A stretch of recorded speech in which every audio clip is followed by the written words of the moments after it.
कल्पना कीजिए एक ऐसे विशाल और अंतहीन रेगिस्तान की जहां दूर दूर तक सिर्फ सूखी धूल है, एक भयानक सन्नाटा है और बड़े बड़े गहरे गड्ढे हैं। हाँ बिल्कुल, एक एकदम वीरान जगह। सही कहा। एक ऐसी जगह जहां जीवन की कोई संभावना ही ना हो, जिसे पूरी दुनिया ने बस एक डेड जोन मान लिया हो। दशकों तक हमारी नजर में चांद की यही तस्वीर थी। मतलब एक बंजर जमीन के अलावा और कुछ नहीं। बिल्कुल। लेकिन क्या हो अगर कोई उस बंजर रेगिस्तान के बीचों बीच जाए और अचानक उसे वहां एक ऐसा नखलिस्तान, एक ऐसा ओएसिस मिल जाए जिसमें पानी हो। अरे वाह, वो तो सच में सब कुछ बदल देगा। है ना? एक ऐसी खोज जो उस जगह के पूरे भूगोल, विज्ञान और मतलब उसके भविष्य को ही जड़ से बदल दे। देखिए, विज्ञान और अंतरिक्ष अन्वेषण के इतिहास में इसे एक ऐसा टर्निंग पॉइंट माना जाता है जहां से सारे पुराने नियम खत्म हो जाते हैं और एक नए युग की शुरुआत होती है। क्योंकि पानी वो सिर्फ प्यास बुझाने के लिए नहीं है। हाँ। अंतरिक्ष की भाषा में पानी का मतलब है संभावनाएं, ईंधन और जाहिर है जीवन। बिल्कुल सही कहा। और आज की इस गहन चर्चा में हम ठीक इसी ऐतिहासिक सफर की गहराई में उतरने वाले हैं। आज का हमारा विषय है भारत की चंद्र अन्वेषण यात्रा। एक बहुत ही दिलचस्प और लंबा सफर। हाँ, हम समझने की कोशिश करेंगे कि कैसे चंद्रयान-1 ने उस अकल्पनीय नखलिस्तान की खोज की और कैसे वो एक खोज आज एक ऐसे रास्ते में बदल चुकी है जो 2040 में चंद्रमा की सतह पर एक भारतीय अंतरिक्ष यात्री को उतारने के महत्वाकांक्षी लक्ष्य तक जाता है। जो कि बहुत ही बड़ी बात है। बहुत बड़ी बात है। और इस विस्तृत विश्लेषण के लिए हमने कुछ बेहतरीन स्रोतों को एक साथ रखा है। इसरो के आधिकारिक दस्तावेज हैं, दृष्टि आईएएस और पीएल राज आईएएस एकेडमी के आर्थिक और रणनीतिक शोध पत्र हैं, और आज तक और एबीपी न्यूज की कुछ बहुत ही विस्तृत रिपोर्ट्स हैं। मतलब डेटा और विश्लेषण की कोई कमी नहीं है हमारे पास। एकदम। ये सिर्फ रॉकेट और विज्ञान की कहानी नहीं है, बल्कि ये समझना है कि कैसे एक अंतरिक्ष कार्यक्रम देश की 44 बिलियन डॉलर की एक विशाल अंतरिक्ष अर्थव्यवस्था की उसकी नींव रख रहा है।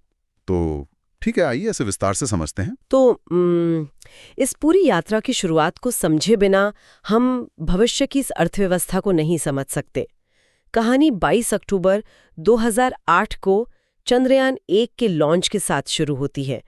मतलब उस वक्त एक नया मोड़ लेती है जब दुनिया का ध्यान चांद से लगभग हट ही चुका था। हाँ, अपोलो मिशन के बाद तो जैसे सबने मान लिया था कि चांद पर अब कुछ नया खोजने को बचा ही नहीं है। बिल्कुल, लोगों को लगता था सब तो देख लिया, लेकिन 1364 करोड़ रुपए के उस मिशन ने उस धारणा को हमेशा के लिए तोड़ दिया। और उस मिशन में 11 पेलोड यानी वैज्ञानिक उपकरण थे ना, जिनमें से 6 विदेशी थे। हाँ, सही कहा आपने। लेकिन जो सबसे ऐतिहासिक पल था वो 14 नवंबर 2008 को आया। चंद्रयान-1 से एक छोटा सा उपकरण जिसे मून इम्पैक्ट प्रोब या MIP कहते हैं, वो अलग हुआ। और वो सीधे चंद्रमा के दक्षिणी ध्रुव पर जाके, हाँ, शैकल्टन क्रेटर के पास जाके टकराया और उस प्रोब पर भारतीय ध्वज बना था। तकनीकी रूप से ये चांद को छूने का एक साहसिक कदम था, लेकिन मेरे मन में हमेशा ये सवाल रहता है कि एक प्रोब को सतह पर बस टकराने से ऐसा क्या डेटा मिल गया जिसने पूरी दुनिया को चौंका दिया। देखिए, इस टकराव की पीछे ना एक बहुत ही सोची समझी वैज्ञानिक रणनीति थी। मतलब वो कोई एक्सीडेंट नहीं था। अच्छा? हाँ, जब वो प्रोब चांद की सतह से टकराया तो वहां की धूल और मिट्टी का एक बड़ा गुबार अंतरिक्ष में उठा, और ठीक उसी समय चंद्रयान-1 के ऑर्बिटर पर लगे नासा के एक उपकरण जिसका नाम मून मिनरोलॉजी मैपर था, जिसे M3 भी कहते हैं। बिल्कुल, M3। उसने उस धूल में मौजूद रसायनों का विश्लेषण किया। प्रकाश की तरंगों का अध्ययन करके इस उपकरण ने पुख्ता तौर पर साबित कर दिया कि चंद्रमा के दक्षिणी ध्रुव के उन गहरे क्रेटर्स में, मतलब जहां अरबों सालों से सूरज की रोशनी नहीं पहुंची है। बाप रे, अरबों सालों से। हाँ, वहां पानी बर्फ के रूप में मौजूद है। और उन स्थायी अंधेरे वाले हिस्सों का तापमान -156 डिग्री सेल्सियस से भी नीचे रहता है। सही कहा। इसलिए वो बर्फ वहां सुरक्षित रह गई। लेकिन अंतरिक्ष की दुनिया में इस बर्फ का इतना महत्व क्यों है? मतलब पृथ्वी पर तो पानी की कोई कमी नहीं है, तो फिर चांद पर पानी खोजने को एक गेम चेंजर क्यों माना जाता है? इसे ऐसे समझना होगा कि पृथ्वी के गुरुत्वाकर्षण से बाहर 1 लीटर पानी ले जाने में भी लाखों रुपए का खर्चा आता है। अच्छा, सिर्फ 1 लीटर में? हाँ, बहुत भारी होता है पानी। अगर हमें भविष्य में गहरे अंतरिक्ष या मंगल ग्रह पर जाना है तो सारा पानी हम पृथ्वी से ढोकर नहीं ले जा सकते। वो तो मुमकिन ही नहीं है। बिल्कुल। और चांद पर मिला पानी सिर्फ पीने के लिए नहीं है। अगर हम उस पानी को यानी H2O को तोड़ दें तो हमें क्या मिलता है? हाइड्रोजन और ऑक्सीजन। ओहो, मतलब हाइड्रोजन एक बेहतरीन रॉकेट ईंधन है और ऑक्सीजन जीवन रक्षक है। यानी चांद भविष्य के अंतरिक्ष मिशनों के लिए एक तरह का प्राकृतिक गैस स्टेशन बन सकता है। अरे वाह, प्राकृतिक गैस स्टेशन, ये बहुत ही शानदार उपमा है। तो एक बार जब ये साबित हो गया कि वहाँ पानी है, तो अगला तार्किक कदम था वहाँ जाकर उस पानी को करीब से देखना। हाँ, और सुरक्षित रूप से सतह पर उतरना भी। बिल्कुल, यही सोच हमें 2019 के चंद्रयान 2 मिशन की ओर ले जाती है। लेकिन वहाँ चीज़ें योजना के मुताबिक नहीं हुई। राज्यसभा में जो आधिकारिक बयान दिए गए थे, उनके अनुसार जब यान 30 किलोमीटर की ऊंचाई से नीचे आने शुरू हुआ तो 7.4 किलोमीटर तक सब कुछ बिल्कुल सामान्य था। एकदम परफेक्ट चल रहा था सब। हाँ, तो एक मशीन जो लाखों किलोमीटर का सफर बिना किसी दिक्कत के तय कर चुकी थी, वो आखिरी कुछ मिनटों में अचानक कैसे फेल हो गई? देखिए, अंतरिक्ष में नेविगेशन और जो ब्रेकिंग होती है वो पृथ्वी पर गाड़ी चलाने से बहुत अलग है। जाहिर है। वहां कोई हवा नहीं है जो यान को धीमा कर सके। यान 1683 मीटर प्रति सेकंड की मतलब एक बहुत ही भयंकर गति से चांद की ओर गिर रहा था। बाप रे। और उसे कुछ ही मिनटों में अपनी गति को घटाकर 146 मीटर प्रति सेकंड तक लाना था। इसे फाइन ब्रेकिंग फेज कहते हैं। अच्छा। यान के इंजनों को अपनी दिशा उल्टी करके थ्रस्ट पैदा करना था ताकि वो हवा में ब्रेक लगा सके। इसी प्रक्रिया में इंजनों के थ्रस्ट और सॉफ्टवेयर के तालमेल में एक छोटी सी गड़बड़ी हो गई, जिसकी वजह से यान का संतुलन बिगड़ गया। बिल्कुल, संतुलन बिगड़ा और वो अपने लक्षित स्थान से 500 मीटर दूर जाकर सतह से बहुत तेजी से टकरा गया। और इसी को हम हार्ड लैंडिंग कहते हैं। लेकिन उस हार्ड लैंडिंग ने चंद्रयान 3 की शानदार सफलता की नींव भी रखी। 2023 में जब 615 करोड़ रुपए के बजट के साथ चंद्रयान 3 तैयार किया गया तो इसरो ने एक बहुत ही दिलचस्प सिद्धांत अपनाया, विफलता आधारित डिजाइन। हाँ, फेलियर बेस्ड डिजाइन। मुझे ये कंसेप्ट बहुत रोचक लगता है। आमतौर पर इंजीनियर ये सोचते हैं कि मिशन को सफल कैसे बनाया जाए, लेकिन यहाँ उन्होंने सोचा कि क्या क्या गलत हो सकता है और फिर उससे बचने की तैयारी की। और यही वो नजरिया था जिसने चंद्रयान 3 को अजेय बना दिया। उन्होंने चंद्रयान 2 की हर एक कमजोरी को, मतलब हर छोटी गलती को ताकत में बदल दिया। बिल्कुल। विक्रम लैंडर के पैरों को इतना मजबूत कर दिया गया कि अगर वो थोड़ी तेज गति से भी गिरे तो टूटे नहीं। ईंधन की मात्रा बहुत बढ़ा दी गई ताकि अगर यान को अपनी लैंडिंग की जगह सही ना लगे तो वो हवा में ही मंडराकर नई जगह तलाश सके। और इंजन में भी तो बदलाव किए गए थे ना। मतलब पहले 5 इंजन थे, लेकिन चंद्रयान 3 में एक बीच का इंजन हटाकर सिर्फ 4 इंजन रखे गए। हाँ, वो इसलिए किया गया ताकि यान ऊपर की तरफ अवांछित थ्रस्ट पैदा न करे जो उसे अस्थिर कर सकता था पिछली बार की तरह। इन 4 इंजनों को थ्रॉटल सक्षम बनाया गया। थ्रॉटल सक्षम मतलब इनकी गति को कंप्यूटर बहुत ही बारीक तरीके से कम या ज्यादा कर सकता था।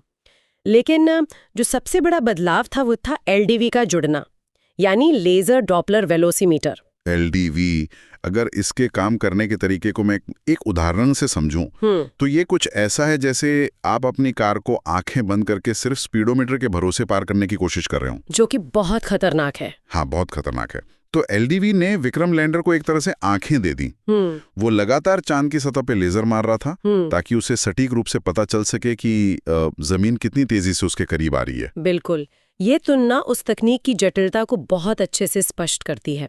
LDV ने सुनिश्चित किया कि सॉफ्टवेयर को हमेशा पता रहे कि यान जमीन से कितनी दूर है और उसकी 3D गति क्या है। सही बात है। और इन्हीं सब तैयारियों का नतीजा था कि 23 अगस्त 2023 को चंद्रयान 3 ने मैंगनीज और सिम्पिलिनस क्रेटर के बीच वो ऐतिहासिक सॉफ्ट लैंडिंग की। उस दिन ने तो हर किसी को रोमांचित कर दिया था, मुझे आज भी याद है वो पल।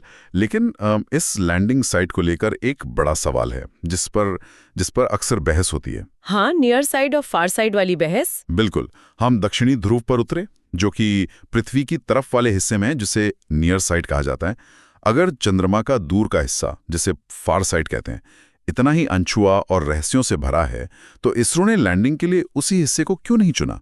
क्या नियर साइड चुनना कोई मजबूरी थी? देखिए, इसके पीछे चंद्रमा के भौतिक विज्ञान और संचार की, मतलब कम्युनिकेशन की एक बहुत बड़ी चुनौती है।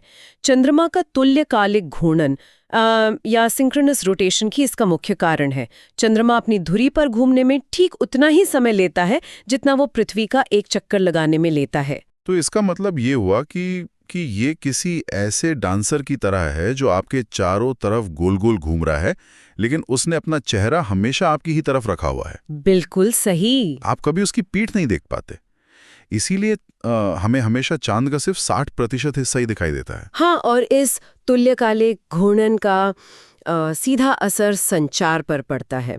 सॉफ्ट लैंडिंग के उन आखिरी 15 दहशत के मिनटों में, जिन्हें 15 मिनट्स ऑफ टेरर भी कहते हैं, हाँ, उनमें पृथ्वी पर बैठे वैज्ञानिकों का लैंडर से सीधा संपर्क होना बेहद जरूरी था।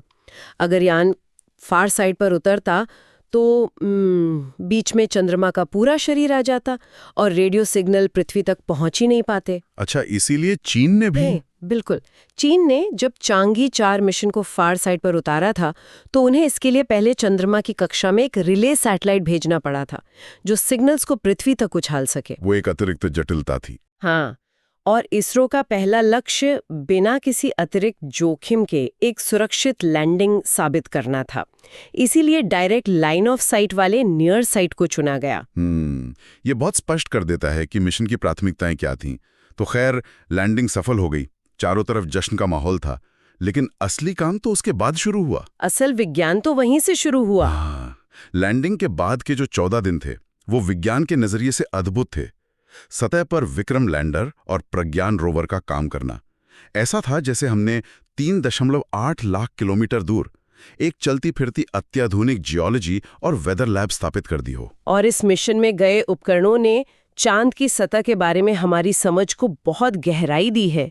26 किलोग्राम का प्रज्ञान रोवर उस लैंडिंग साइट के 500 मीटर के दायरे में घूमा। उसके 6 पहिए थे ना? हाँ, 6 पहिए।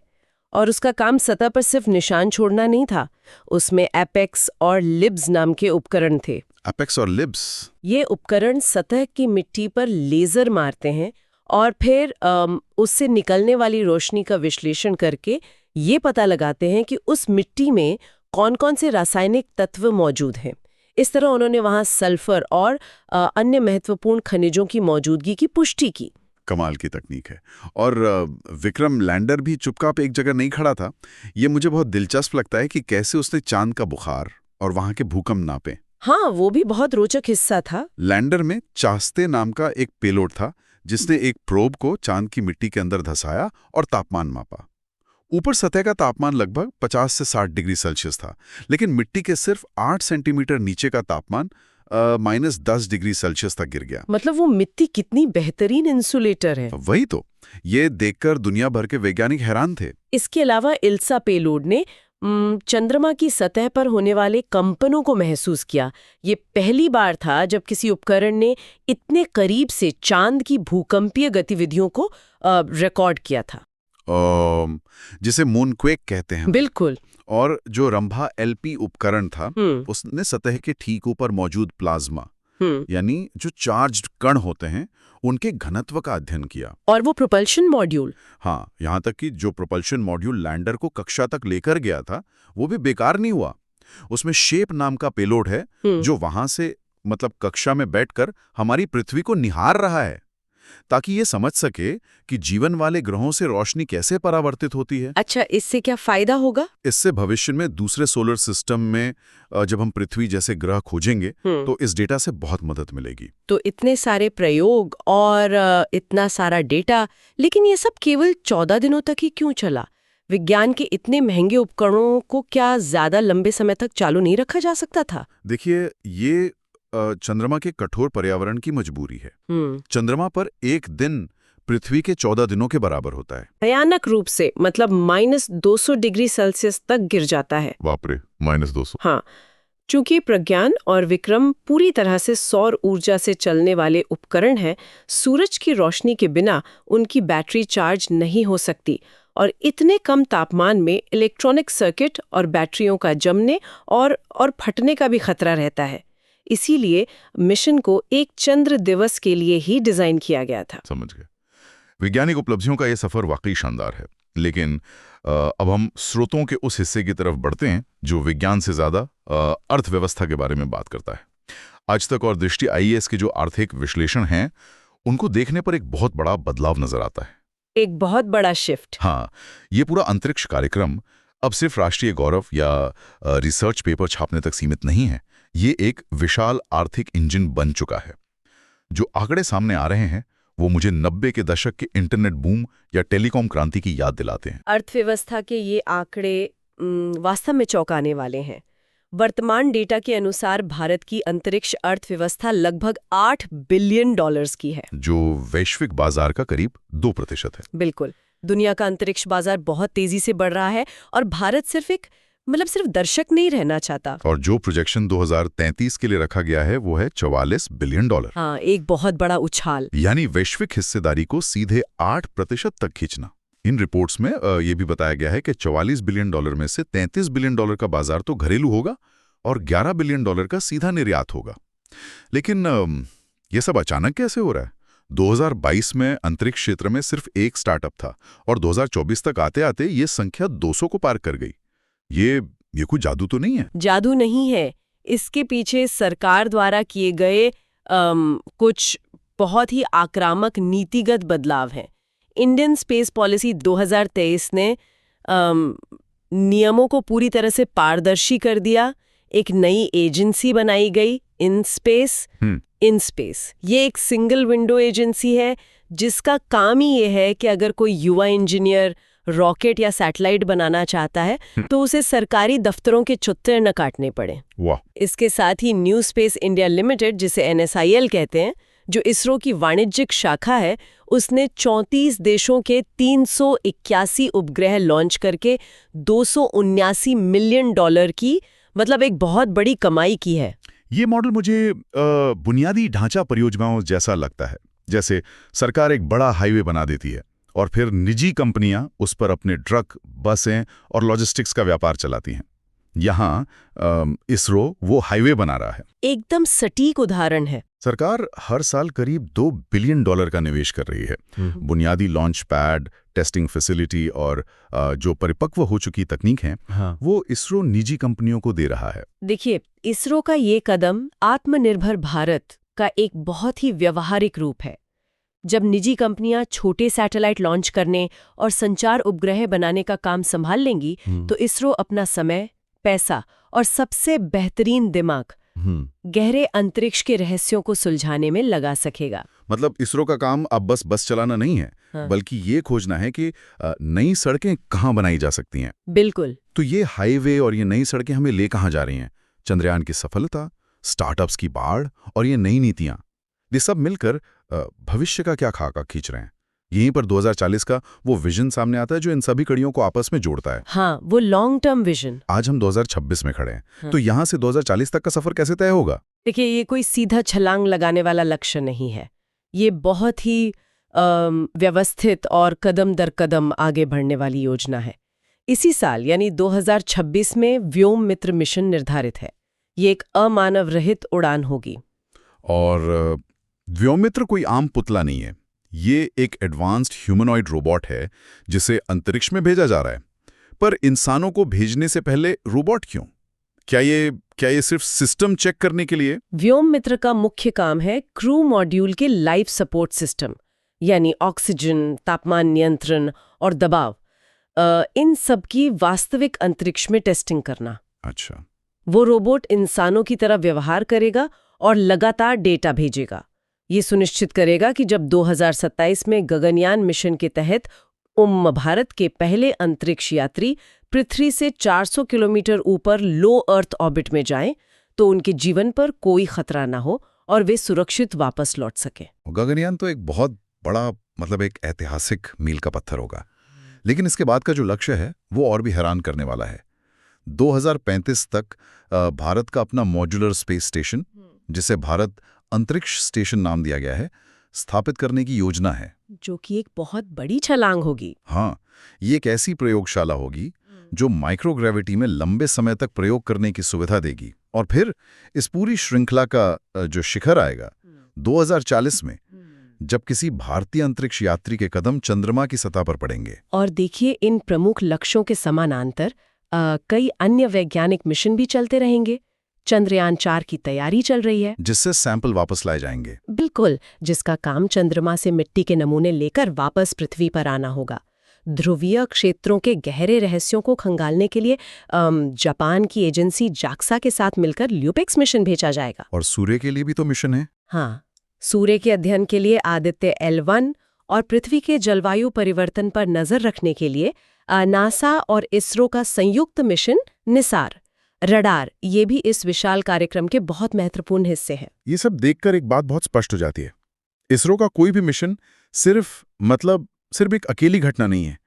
चंद्रयान 1 ने पानी की खोज करके कारण दिया, चंद्रयान 2 ने हमें ऑर्बिटर दिया और अपनी हार्ड लैंडिंग से बहुत कुछ सिखाया, और चंद्रयान 3 ने उस सीख को सॉफ्ट लैंडिंग में बदलकर दिखाया। बिल्कुल, और अब यही तकनीक इंसानों को चांद पर ले जाने का आधार बन रही है।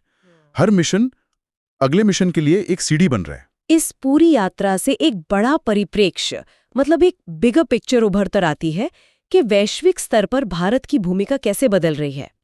एक समय था जब भारत को केवल एक स्पेस केपेबल देश माना जाता था, जो सिर्फ दूसरों के या अपने छोटे सैटेलाइट्स लॉन्च कर सकता था, और अंतरिक्ष आधारित अर्थव्यवस्था का एक ऐसा समग्र मॉडल पेश कर रहा है जिसे दुनिया के कई देश अपनाना चाहेंगे। तो आज के इस विस्तृत विश्लेषण में हमने इस पूरे परिदृश्य को समझा।